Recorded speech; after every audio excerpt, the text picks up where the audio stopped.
is News 6 Tonight.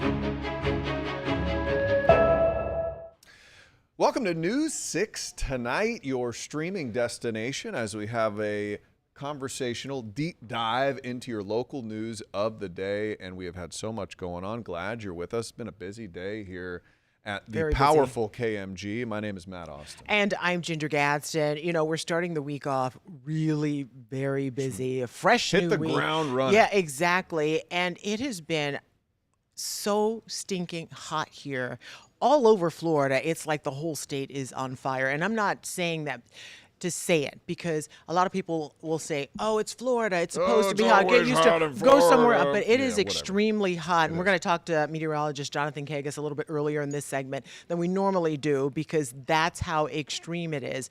And when you hear that someone left a baby outside in a not in a hot car, we're generally talking about hot cars, but this is just as bad. It's a 1-week-old. Someone this is Orange County, left the baby in someone's driveway earlier today, and it was hot. We had 98 degrees today, but our correspondent, Jana Manahalal, went out to the neighborhood to see if she could find anyone who knew who the parents are, because that's who police are looking for. Here's part of Orlando Jana's Police report. Department is still currently investigating the discovery of a 1-week-old who was found in a car seat on a driveway on a home here on 5500 Lido Street in Orlando. Orange County community correspondent Jana Manahalal, and we spoke with neighbors here who say this is the first time anything like this has ever happened. Crazy. Like, we were at the beach earlier. I'm like, this is the hottest day of the year. It's insane. From what we know, it might have been during the night, so hopefully the mom and the baby are okay. I think we just heard that the baby's all right. Thank God. It's just crazy, because 7:20 in the morning is when someone discovered that little baby boy. They say he's doing okay. He's in the hospital. Police are looking for the parents who did this. And the thing is, we have laws in Florida where you can drop your baby off. You can actually do that legally. at a fire station. Yeah, and they will make sure that that child is well taken care of. Whereas leaving it in a driveway at that hour, and who knows how, maybe it was there overnight. There are animals that roam the neighborhoods. It could anything. Somebody could have pulled into the driveway and run that little thing over, or pulled out of the driveway, God forbid. It's just awful. It's terrifying. You think, I struggle with stories like these, because you think whoever made the decision to leave that 1-week-old baby on that driveway had to be in such an incredibly desperate situation to feel that way, and I feel for them. But like you said, there are options, and there's really no excuse to leave a 1-week-old baby. Man, I've had some babies in my life, and at 1 week old, they can't do vulnerable anything. to They can't do anything. anything. They can't even lift their little feed heads. them every 2 hours and burp them, and you can't everything. Just leave it in a driveway. It's just hard to fathom. So, my heart goes out to that person too. And the other thing that I think about is that sometimes people will harm children they do not want. Yeah. And if that's the case, if someone didn't want this little 1-week-old boy, and they did the right thing in leaving him somewhere alive, but maybe there was a better choice. They chose that driveway. Did they know these people? Had they heard about these? How do you, if you were in that situation, you couldn't just choose a random driveway. Who knows? I would leave it on your driveway, because you're a sweetheart. All right, moving on. Glad to hear the baby's okay. By the way. That's for sure. But the weather is very extreme, and we're saying, I'm talking, when we talked to meteorologist Jonathan Kagas, we're saying things like extreme heat advisory and weather advisory. I think of this when you talk about advisories, when you're talking about storms. Last week, and let's bring him up there right now, because I'm going to say that he got me on this one. He gave me, it was a trick question. He says, how many times has Tampa hit 100 degrees? And I used to live in that area, and it felt like 100 degrees all the time. Every day in the summer. Yeah. And so it never did. Ever. As far as records have been kept. And what happened, Jonathan? Well, guess what? We hit 100 in Tampa over the weekend, Saturday afternoon, or what today? Sunday afternoon, yesterday. We hit 100 degrees officially at the Tampa International Airport. We can go in a whole reason how we did it, because basically, as has never happened, the stars need to align. But it just shows you the scope of the heat, as you guys have been talking about. What kind of evil stars have to align for you to make it to 100 degrees in a place where I know there's a full breakdown that you did on this. You don't have to do the whole thing, but it's so interesting. Yeah. Yeah, the big thing is you have to have this big dome of heat, as we call it, and it was sitting over Florida, that big blue H. It's now kind of drifted over towards the nation's heartland. So what's happening here under these big domes of high pressure, air sinks. These are about 15 to 20,000 feet above your head. When air sinks, it dries out, it warms up, and that's the trifecta. Well, I guess there's only two things there: it dries up and warms. Dries out, warms up. Also note the arrows on the screen, those itty bitty arrows, and note the wind direction. You get clockwise airflow around high pressure. So in this case, it helped that the air was, that the main part of this high pressure was back off to the north and west. And here's why. I ran a backwards trajectory model that I want to show you. And it shows you where the air was coming from on that day, yesterday, with Tampa hitting 100. That very thin red line, you see it coming down from the north into Tampa. It is super, super, super rare to get a wind out of the north in the state of Florida in the month of July. But because of where that high pressure was positioned, it was baking all of the air in the deep south. And then with that light wind at about 10 miles an hour, it was then transporting that air right on down the Florida peninsula. It helped to push back the sea breeze and keep it pinned right up against the beach, so that could never come inland. So that's part of it right there. The other part is, I mean, you have to look at what's been built up around Tampa over the years, too. It's becoming more asphalt-y. So we are getting that part to it. So it's maybe going to become more common that we hit 100, but you need to have the air pretty dry in the mid levels of the atmosphere, check, and this very rare combination of bringing the wind down and warming it up. It's very, very rare. That is interesting. I did not know that was the It, reason. I watched a little bit of his explainer the day he did it, because I was like, it's never hit 100 degrees in Tampa. And people think it hits 100 degrees in Central Florida all the time. It just feels like it's 100 all the time, but it's actually another rare thing for that to happen too. Although today we hit 98, and that's a record, Jonathan? 98, didn't quite get the record. I think the record today was 101. We did break a record in Leesburg. We hit 100 for the second consecutive day in Leesburg. The interesting thing is they've never done that 3 consecutive days, and tomorrow is expected to be hotter. The atmosphere is super finicky on like a microclimate level, so we'll see if we get there in Leesburg, but that's going to be kind of the record to watch if they hit their longest stretch of 100 degrees. Some wild heat. We'll talk about the extreme heat watch. You mentioned those crazy words. We'll talk about that a little bit later on. Okay, we'll check back in with All you right, after the Jonathan, break. always interesting. Thank you for appreciate that Yeah, thanks for that. explanation. It makes a Interesting whole stuff. lot of sense, too. Okay, something we love to say around here at News 6, and especially on News 6 tonight, is when we get an exclusive. And only one person in town gets something. It's a one-on-one, and I'm sitting next. I have an exclusive with the person who got the exclusive. Oh, look at that. I am on no one else's show tonight, Ginger.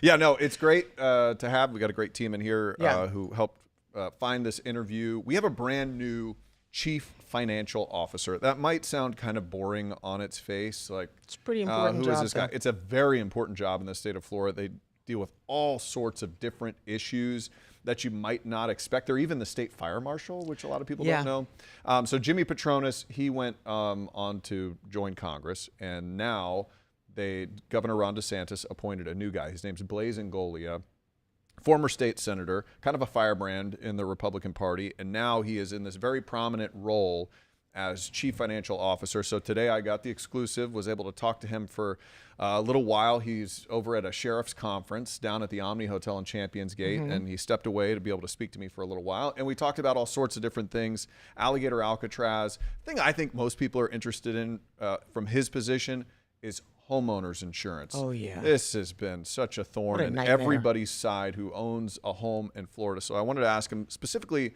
about a bunch of things. You can find the full interview at clickorlando.com. But here's a little story that's airing tonight at 10. You get a preview because you're here at 9 with the new CFO, Blaise Ngolia.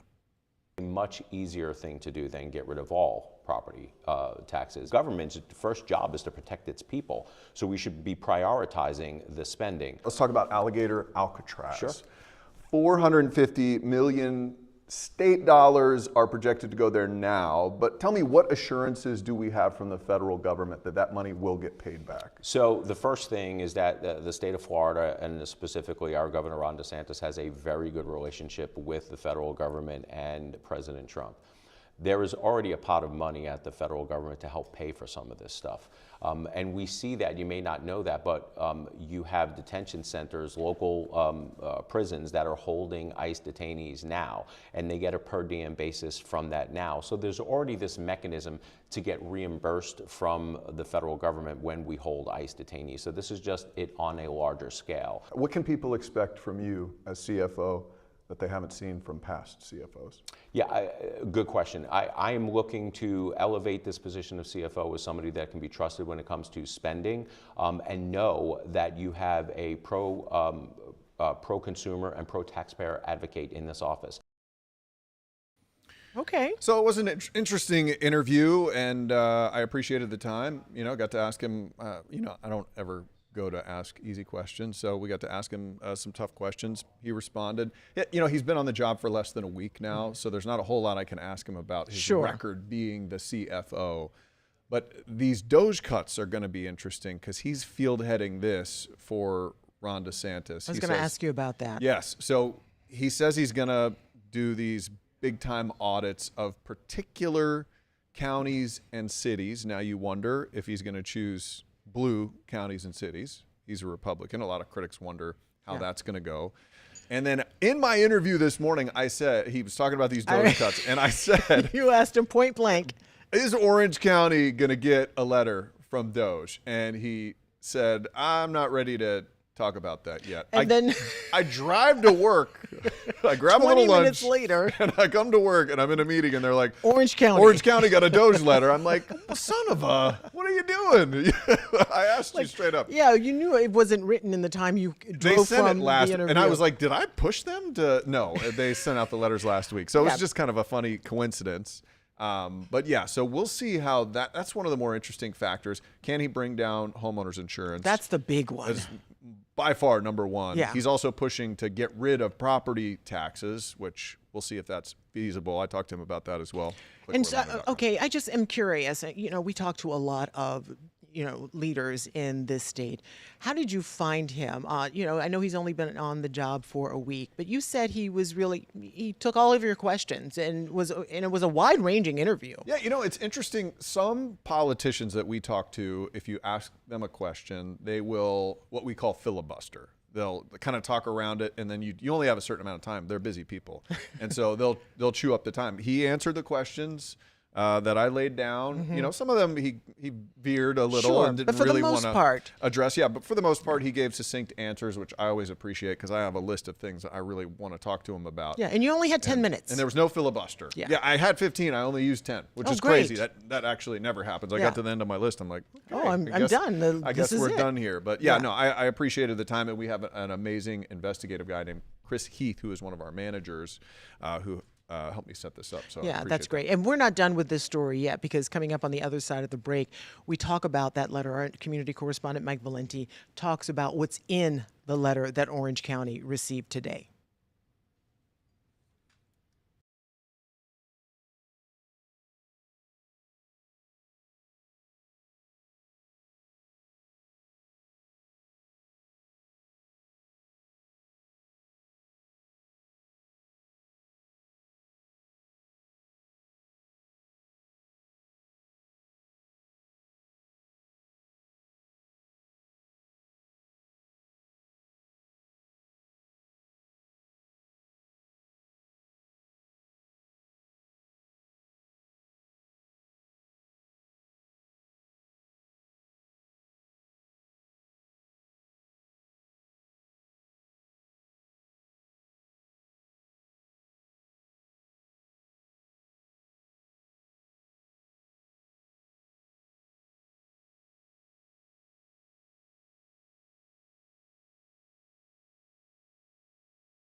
Glad to have you back with us on News 6 tonight. We've been covering a story.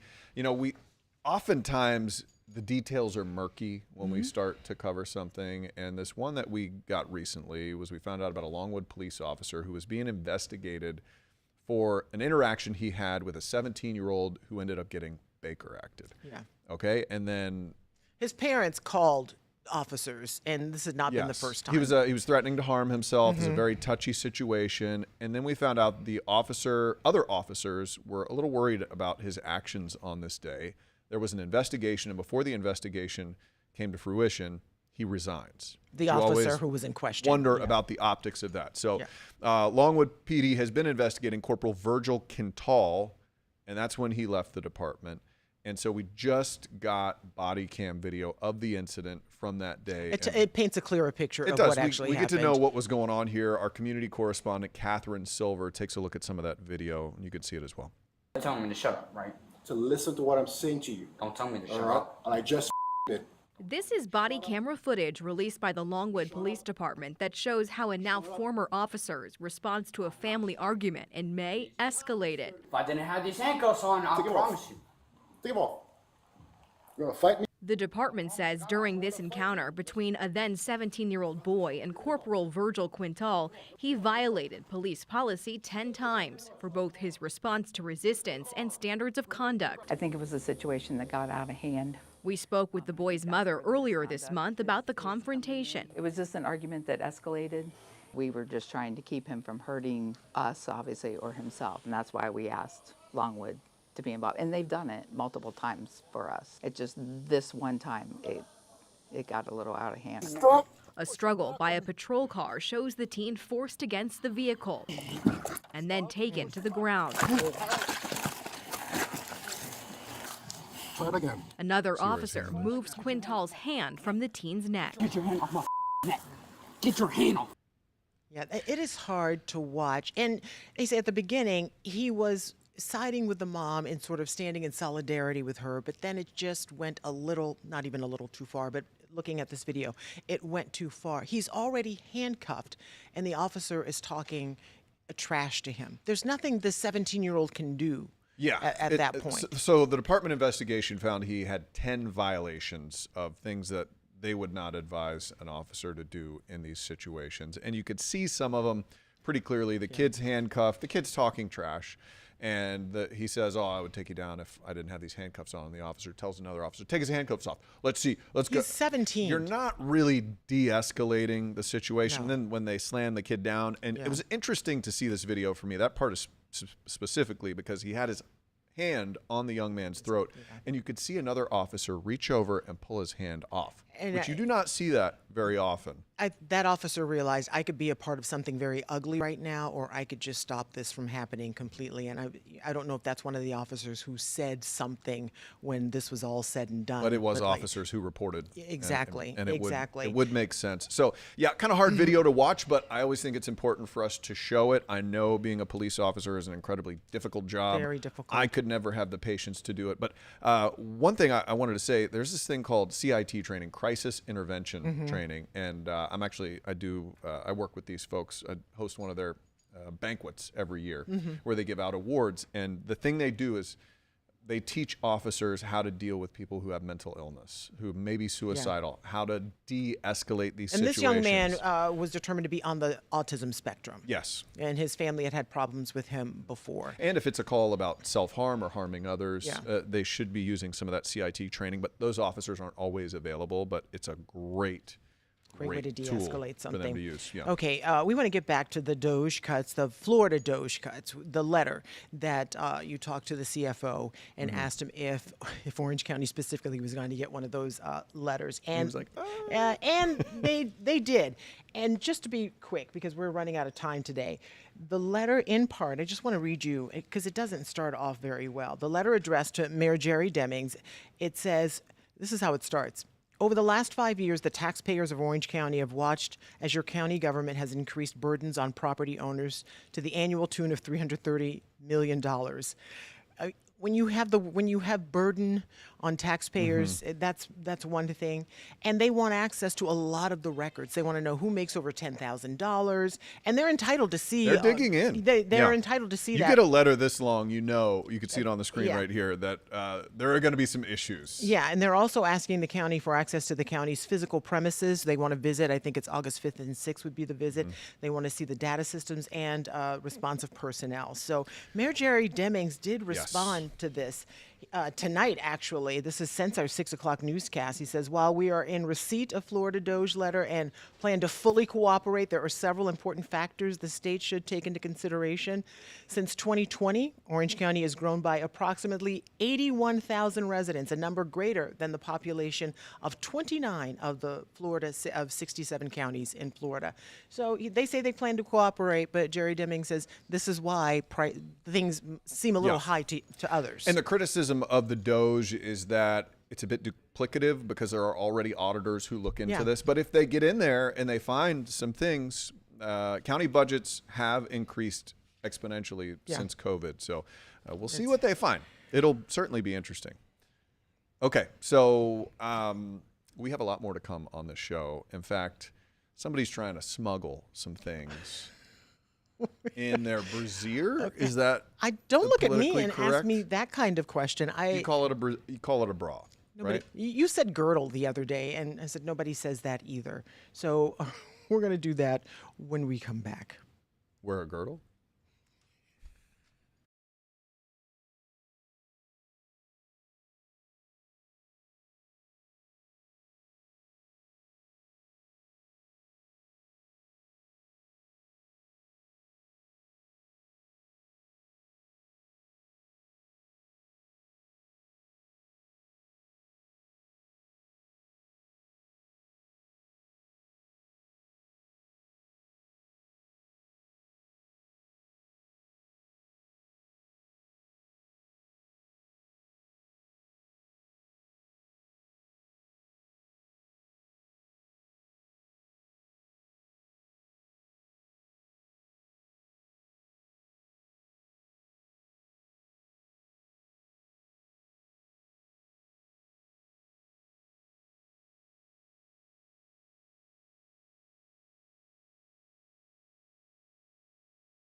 Hey, welcome back. Hey, my favorite Gadsden's watching. Thank you, Liza Gadsden, for joining us tonight. Is she your favorite? She's my favorite.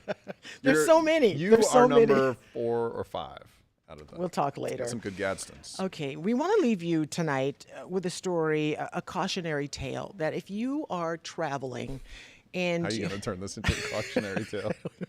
just don't do it. Sometimes I'm just watching. What is she going to say? Sometimes I don't know what I'm going to say until I actually say it. But it's a story coming out of Miami. A woman at Miami International Airport was caught smuggling some animals. She had 2 turtles. And one of them, I want to say, and there they are, poor thing. One's wrapped in like gauze, and another one didn't make it. And at first it said she had them in her underwear, but it turns out it's her bra. That's an undergarment. So the fact that TSA had to actually post this, they said, friends, please, and we cannot emphasize this enough, stop hiding animals in weird places on your body, then trying to sneak them through airport security.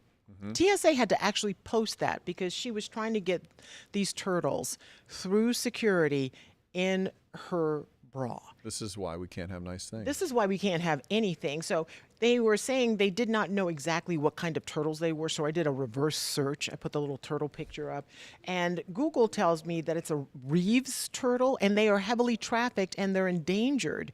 And they, on the black market, can sell for $150 to $500. That's why she was smuggling. If those Google is right, Okay. it's not always I thought right. she found but- a turtle at a park or something and was like, I'm gonna take this home. Maybe, but they say that's the problem. When you smuggle animals like that, you oftentimes hurt them. Yeah. It's not good. You can get a special license for something. I don't know about that one, if it's endangered or something like that. But if you want to carry an exotic pet on a plane, you just have to go through the proper protocols and do it. This is true. It is possible sometimes. I don't know if they would let you take that one across state lines. But I was curious as to other situations where this has happened. TSA at Newark International Airport, a guy had hidden a reptile in the front of his pants, and apparently people were like, I don't believe you. And so he got busted. Hey, Ginger and Matt, keep up the great work. Thank you, Demetria. Very nice to see you as you're watching us live here. Yeah. And then a guy also tried to bring a bag of snakes on a plane. You know what He that watched leads Samuel to? L. Yeah, Jackson too many much. times. That was Too in many times. 2023. Quinn. Quinn is one of our producers here, and she says, glad they aren't snapping turtles. She Oh, produces in the morning show. Yee. Get some new piercings. Oh my gosh, I don't think we're allowed to say that. Boy, let's wrap this up quick. Quinn. Yeah, Quinn. Man, That's really I good. didn't know she was so funny. Yeah, that's pretty. We couldn't say that. All right, All right. good That's stuff. going to do it for us right now. But if you stick around, we're going to have the news at 10 o'clock, an hour earlier than 11 o'clock. Police are looking for a guy who tried to sexually assault a woman on the Little Econ Trail. And we have mugshots or pictures of who they're looking for. And it happened Friday at 9 in the morning. And we're hoping that if you see these pictures, you can help catch this guy. Check us out at 10. Hey, Rebecca. Have a good night.